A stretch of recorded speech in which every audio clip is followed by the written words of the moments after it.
This video demonstrates how to purchase the license in EdbMails. EdbMails provides a cost-effective solution for the recovery and migration of Exchange Server and Office 365 tenants. Purchasing a license through EdbMails is a simple process. You can directly buy the product online from the EdbMails website, with supported payment methods including credit card, debit card, PayPal, and wire transfer. Let's see how to purchase the license.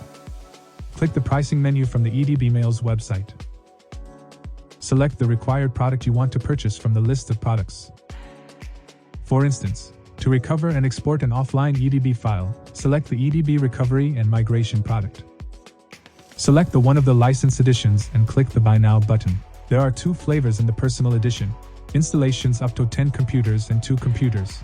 Select the preferred option and click the Buy Now button. In the billing form, fill all the required details.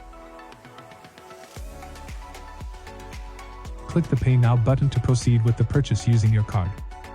If you want to purchase using PayPal or wire transfer, click the respective links. If you want to purchase using a card, enter your card details and click the Pay Now button.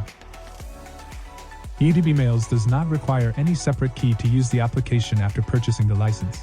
In other words, your account will be automatically registered to the type of license that you have purchased. You need to download and install the application, then log in using the EdbMails account credentials that you created before or during the license purchase. Thanks for watching.